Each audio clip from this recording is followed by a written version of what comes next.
Cubríamos algunas designaciones y me faltó mencionar un par hace un rato. Estas están contenidas en el decreto 329-20, importantes y que han salido poco a relucir todavía. El caso de Luis Rafael Delgado Sánchez, designado Contralor General de la República, una posición crítica y fundamental en cualquier gestión.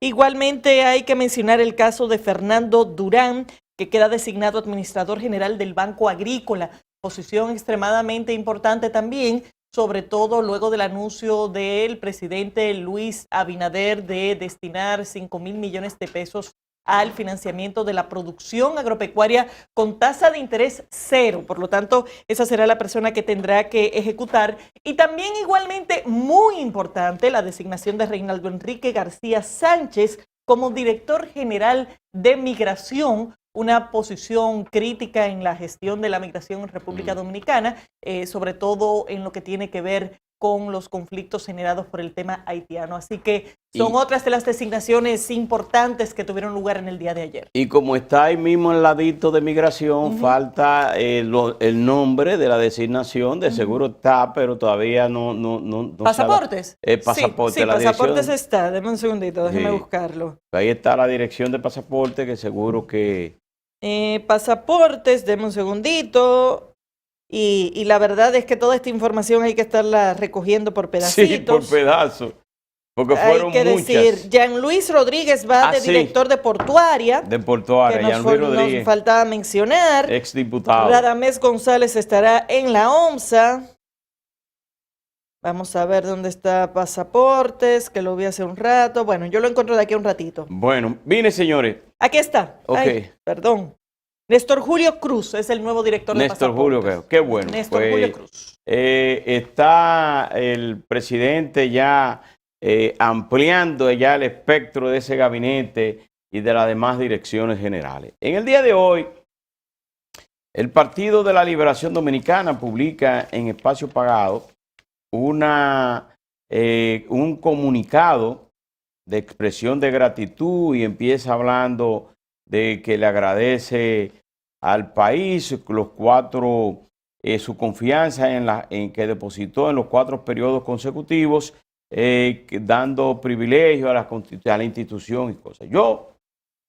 Eso es lo más lógico que debe hacer un partido político que duró 20 años en el poder y que lo hizo. Ahora bien, yo creo que este Partido de la Liberación Dominicana, que fue absoluto gobernando desde el 2004 hasta el 2016 y que estuvo del 96 al 2000, son 24 años, pero consecutivos son 16, 2004, 2000. 20 años. 20 años. 20 años, sí, son 16, 20 años. 16 más 4. Sí, y es lo que no debe de hacer un partido político en el poder. Este partido se alejó primero de las bases de esa organización política. No la reunía. Tenían 16 años, ya 21. Con una directiva que cada 4 años se ratificaba en el poder mediante acuerdos entre las 2 principales fuerzas políticas.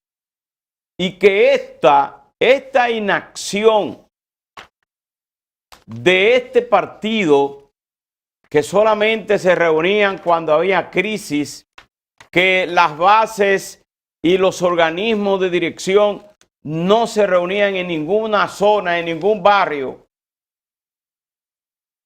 indicaba que iban camino del final de sus días en el poder.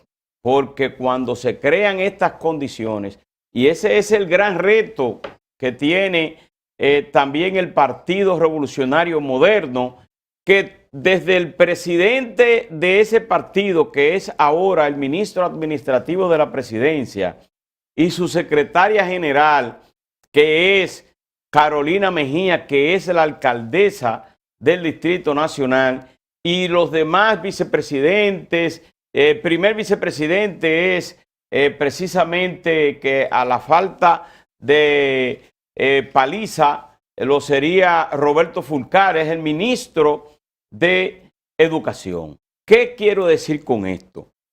No dormirse en sus laureles, tienen que hacer el trabajo político, reunirse, remover cada cierto tiempo, darle chance y abrirle el paso a la nueva generación. Hay que no ponerse viejo en el poder y enquistado en los estamentos del partido. Mire ahora lo que ocurrió. Una división no es como se empiece, es como se termina.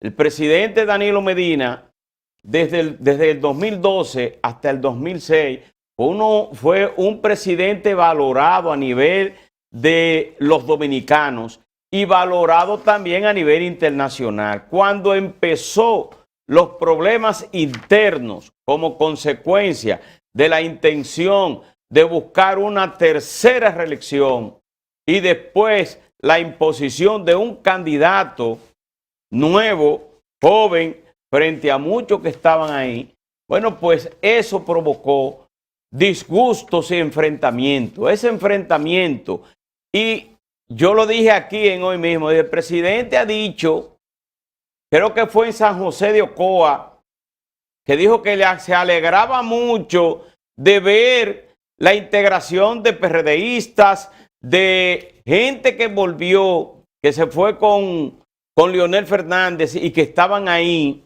y los actuales. Y él decía, porque un partido dividido no gana el poder. Yo dije, pero el presidente ha dicho que no va a ganar el poder porque ese partido se dividió. Se dividió. Al dividirse, provocó la derrota del Partido de la Liberación Dominicana. Fue caldo de cultivo para que ese Partido Revolucionario Dominicano, que ese joven candidato presidencial Luis Abinader, que se venía convirtiendo en las encuestas y en una gran parte, una gran mayoría del pueblo dominicano como la esperanza de un cambio ya, de un partido en el poder, pero desgastado. Esto con esto no quiero cerrarle la brecha de las grandes obras que hizo el gobierno del Partido de la Liberación Dominicana, tanto de Leonel Fernández como del presidente Danilo Medina, que fueron brillantes, pero hubo cosas como los actos de corrupción, como la intención de buscar una tercera reelección, la imposición de un candidato, bueno, pues que provocaron esa derrota, y por ahí fue la brecha de un Partido Revolucionario Moderno que venía aglutinando, que venía sumando y logró entonces el poder. ¿Qué quiero decir con esto? Que ese es el ejemplo de que desde el poder el Partido Revolucionario Moderno no puede olvidarse de que hay una carrera política, que esas bases de ese partido tienen que reunirse, que deben crear cuadros, oiga bien, cuadros para orientar y también investigar políticamente y adiestrar a sus militancias y reunirse y hacer cambios cada cierto tiempo. Porque si se mantiene como pasó con el Partido de la Liberación Dominicana, que no se reunía y que esa directiva duró 20 años siendo el mismo presidente, el mismo secretario general, el mismo secretario de organización, dos de ellos sometidos y cuestionados, y después por el mismo estilo. Entonces, es lo que no debe hacerse desde el poder un partido. Eso es el consejo. Ayer ocurrió... Lo que pasa es que, y antes de que profundice en el cambio de tema, el PLD concentró demasiado poder. Sí. Y cuando los partidos concentran tanto poder, pierden perspectiva de la realidad. Y hoy, 17 de agosto, para muchos de estos funcionarios llegó una fecha que ellos no creían que iba a llegar.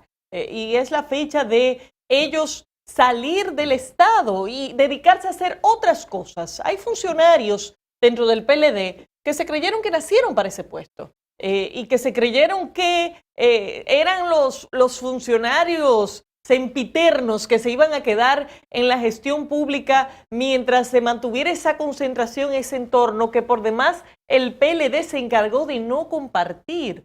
Abandonando prácticas históricas. Por ejemplo, ese tipo de situaciones de concentración de poder tienen soluciones, porque ningún Estado puede basarse en el poder concentrado, porque necesariamente termina en lo autocrático. Pero eso Balaguer desde los 90 lo aplicó en toda su expresión. De hecho, a quienes designó en su momento Balaguer al frente de las cámaras legislativas, específicamente de la Cámara de Diputados, estuvo Danilo Medina, entre otros peledeístas, como una forma de distribuir el poder, porque el poder concentrado corrompe las organizaciones hacia adentro y no funciona. Pero el PLD, a pesar de que fue el principal beneficiario de esa práctica de Joaquín Balaguer en los 90, no lo aprendió. No lo aprendió. No lo entendió.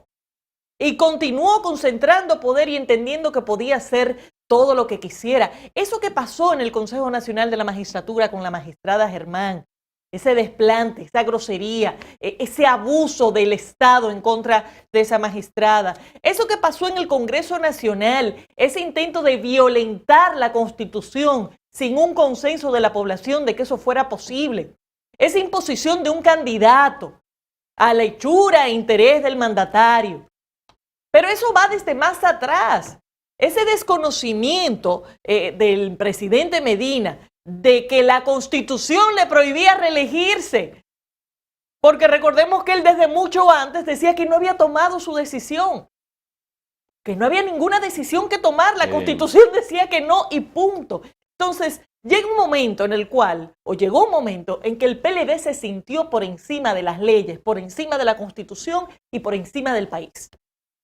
Y eso fue lo que los llevó al resultado electoral, no solamente del 5 de julio, recordemos que también el del 15 de marzo. Eso es lo que lleva a que el día de hoy, en el Senado de la República, no son ni siquiera la segunda fuerza. Sí, porque la segunda fuerza del Senado de la República el día de hoy es la fuerza del pueblo, con 8 senadores, luego de que Félix Bautista y Dionis Sánchez ya pasaran formalmente a las líneas de la fuerza. Y con ellos 5 diputados. Y en el caso de los diputados me parece que son 11 los que tendrán el bloque, pero ahí sí seguirá el PLD siendo la segunda fuerza. Pero en el Senado de la República, que fue donde la población castigó con mayor intensidad, fue donde se sintió y donde al final el PLD, de tener 29 senadores, pasa a tener 4 senadores. 4. La tercera fuerza. O sea que incluso pierden ese lugar en el Consejo Nacional de la Magistratura, que tendrán que dárselo a la Fuerza del Pueblo, que es la segunda fuerza mayoritaria ahora del Senado. Entonces, hay una serie de actitudes acumuladas que tienen que servir de aprendizaje para el Partido Revolucionario Moderno.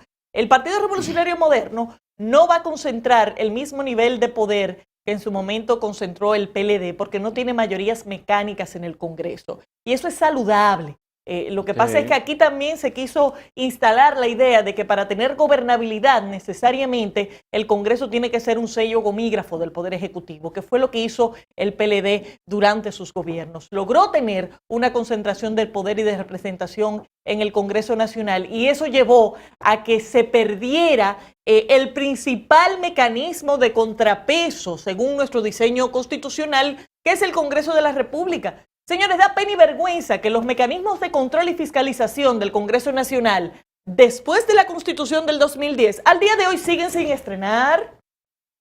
Siguen sin estrenar. Porque al Congreso del PLD le pareció que en estos últimos 10 años no ha habido que interpelar a nadie en el Congreso Nacional.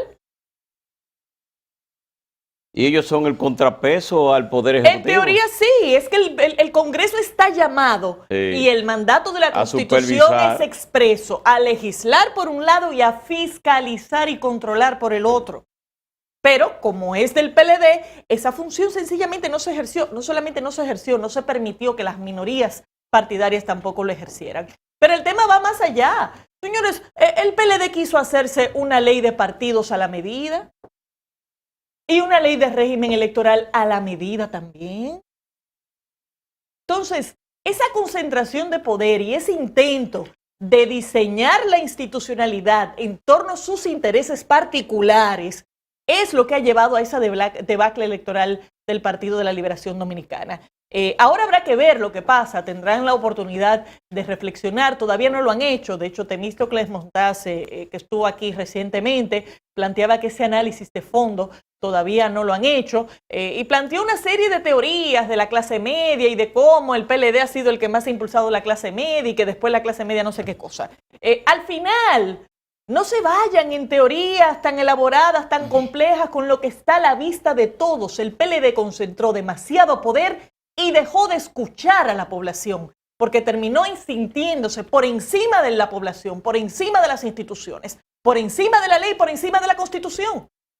Y al final llega el momento donde la decisión definitiva la tiene el electorado. Y ahí tuvieron que sencillamente acatar con humildad lo que el pueblo dominicano decidió. Porque efectivamente, mientras duren los gobiernos, el gobierno tiene mucho poder, pero llega ese día, el día electoral, en el cual todos tienen la misma capacidad de emitir un voto, que es lo más básico de nuestro sistema constitucional del Estado democrático y social de derecho. Cada voto se traduce en una expresión popular y cada voto pesa exactamente lo mismo. Y ese momento es el que el electorado ha elegido para sencillamente descartar al Partido de la Liberación Dominicana, no solamente del Poder Ejecutivo. El PLD tiene que reflexionar profundamente en lo que pasó en el Senado de la República. Profundamente.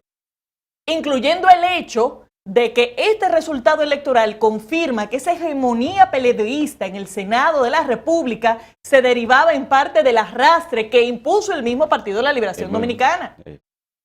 Entonces, ese juego con los mecanismos institucionales, al final la población lo entendió y comprendió el efecto, y eso es lo que ha generado esta salida dramática del Partido de la Liberación Dominicana luego de 16 años consecutivos del poder. Yo creo, y sin hablar del desprecio a su propia integridad con el trato que se le dio a Leonel Fernández Reina en su momento, donde se cansaron de pregonar que eso era una simple minoría dentro del partido, que no iba a tener ningún efecto, para entonces al día de hoy algunos de sus flamantes voceros estar alegando que se perdieron las elecciones por la salida de Leonel Fernández Reina. Sí, eso fue un componente, pero no fue por eso que perdieron las elecciones, fue por todo lo otro.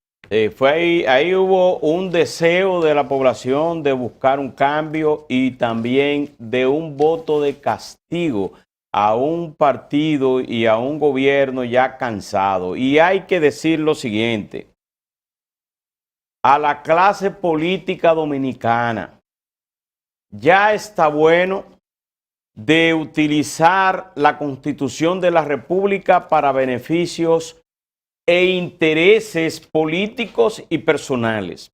Yo creo que esta vez, esta carrera de expresidentes hay que mantenerla, pero expresidentes inhabilitados. Que el presidente Danilo Medina tuvo 8 años de gobierno, de muchas realizaciones, algunas sombras que hacen más ruidos que al final le hicieron incluso hasta perder las elecciones, pero tuvo grandes realizaciones su gobierno, grandes realizaciones la de Leonel Fernández. Son expresidentes de la República, pero Danilo Medina se sometió a una constitución que establece un periodo consecutivo y una reelección. Ganó la reelección, aunque intentó buscar la segunda reelección, pero se fue. Ya nunca más. Que Luis Abinader gobierne sus 4 años, si está dentro de sus intenciones de buscar en un segundo periodo, porque la Constitución de la República así se lo permite, si él decide buscar su segundo mandato y lo gana o lo pierde, bueno, pues se fue expresidente ya un periodo y nunca más. Que el que venga en el 28 o el que venga el 24, Leonel Fernández, que es una figura que en estas elecciones del 2020 quedó muy bien y tiene poderes fácticos y tiene poder legislativo y tiene poder en las áreas de las alcaldías.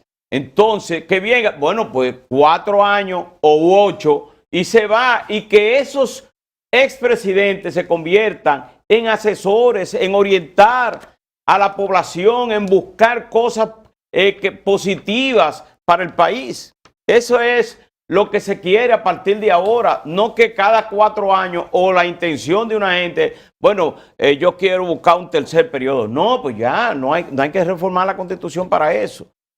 Yo creo que uno de los mensajes principales que dejó la población es que está dispuesta a castigar electoralmente ese tipo de actitudes. Ya es la segunda vez que esto ocurre. Lo que pasa es que como políticos creemos que las cosas no nos aplican, le aplica al otro. Ya la población en su momento castigó a Hipólito Mejía cuando intentó reelegirse, modificando también en una forma bastante agresiva la Constitución de la República y perdió esas elecciones. Y en este caso, Danilo Medina, que lo intentó modificar y no pudo, pero no pudo incluso porque recordamos que el mismo Mike Pompeo tuvo que intervenir en el asunto. La famosa llamada que quisieron disfrazarla de cualquier cosa, pero que al final lo que fue una reacción a ese intento de violación a la institucionalidad dominicana que iba a generar muchos problemas en nuestro país. Pero incluso en ese contexto y no habiendo logrado modificar la Constitución de la República, como en efecto no se modificó, todavía el PLD está recibiendo el voto de castigo. O sea que quizás ya es momento que los partidos políticos acaben de entender que ya este país no está dispuesto a aceptar estas modificaciones forzadas, creando trajes a la medida del presidente de turno. Y ojalá que el PRM no vaya a caer en ese error. En el caso de Mike Pompeo, que hizo una llamada al presidente de la República y que después se convirtió en viral en las redes, informaciones, reacciones, cuando intentaba buscar una tercera reelección, y que de ahí vino el discurso del presidente Medina diciendo que no iba a buscar más la reelección o que no se iba a postular. Eso tuvo su mensaje de momento, pero también hay que decir que en el día de ayer Mike Pompeo secretario de Estado norteamericano, encabezó la delegación de Estados Unidos, se reunió con el presidente Luis Abinader, con quien también almorzó, pero antes tuvo una reunión con el expresidente, ya como expresidente Danilo Medina, y ahí entonces le dijo y le agradeció que él se constituyó en un verdadero defensor de la democracia en toda la región. Claro, le hizo caso. Le hizo caso. Si no le hubiera hecho caso, ya usted sabe. Esas imágenes que las tenemos solamente nosotros, porque las conseguimos directamente de la embajada, es cuando Mike Pompeo llegó al Aeropuerto Internacional de las Américas a las 9:30, no a las 9, sino a las 9:30, y la recibió la embajadora Robin Weinstein, que los recibió, y desde ahí se fueron a la Asamblea Nacional para el discurso. Vamos a hacer una pausa, tenemos mucho más aquí en Matinal.